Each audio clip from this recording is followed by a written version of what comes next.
The economy is getting much worse. Unfortunately, car repossessions are up 43%. Millions of Americans are defaulting on their loans, whether it be credit card, mortgages, or auto loans. And one of my videos that has a lot of traction is this video that I posted back in October, where I explain what happens if you are in repossession status or you're getting your car repossessed or your car has been repossessed. This video probably got double the views in the last week than it had when I posted it back in October. The reason is I think that the economy is getting much worse. Unfortunately, people are spending more money, they're making less money, and right now we're in a situation where a lot of people are still playing it very close when it comes to inflated rent and mortgage prices, when it comes to inflated interest rates to get into a vehicle, a lease, credit card debt, etc. So I've been posting videos for almost 2.5 years of these deals where people think that I only deal with bad credit customers. The reason why I've been posting these videos is to give more literacy and more exposure to the reality of the financial decisions you make, whether it be buying a car, buying a home, buying a credit card, because these things can get out of hand real quick, real fast. And a lot of times people are being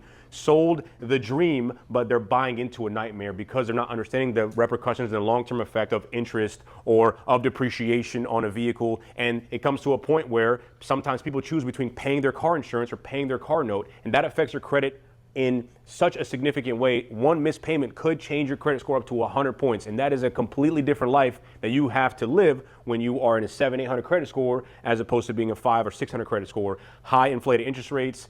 A lot of times insurance companies are checking your credit score. You have to start making better financial decisions for yourself, for your family, for your friends, and start being more aware of the long-term effect. Let's look at some information. Plenty of articles showing that there are millions of Americans that are defaulting on their auto loans, and this was published in November 24, 2025, where it breaks down a lot of the data that the New York Feds have come out with. Their household debt and credit card report, which shows that household debt hit a record of $18.6 trillion in the third quarter of 2025, having climbed $228 billion from the second quarter. Credit card balances alone jumped $24 billion, reaching an all-time high, while all the share balances are in serious delinquencies. 90 days past due climbed into a nearly financial crash level of 7.1%.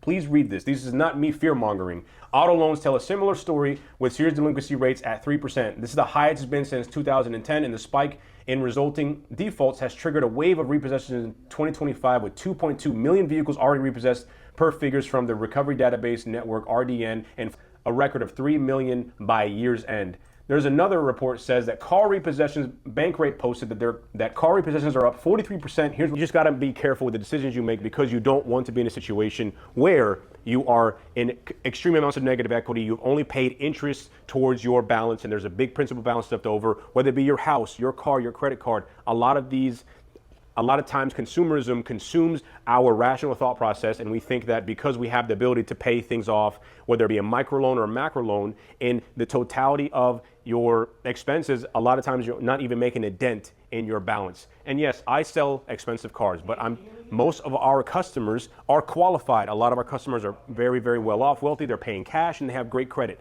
But unfortunately, in my years of experience, I've seen many people's successful stories take a severe turnaround because they've made decisions based off of what they've seen and what they haven't understand. So when you're buying a car, look at your truth in lending form, understand interest rate, look at a depreciation schedule for any car you're buying, whether it be a Honda, a Toyota. Buy a vehicle that is appropriate for your lifestyle, not because you want to look good and feel good. I get it. I understand. I've been in situations where I wanted to look the part. Those situations, unfortunately, whether it be my car rental business or whatever it was, I had my cars repossessed. I've been in crippling debt, and it takes forever to climb out of these situations. So the economy isn't doing so hot, but we can do better by understanding our financial means, our financial lane, and staying within those lanes. We all make mistakes. We all veer off the track. We all want to make impulsive buys, and I falter myself. But unfortunately, if we all falter together, the bigger picture looks worse and worse. So make better decisions.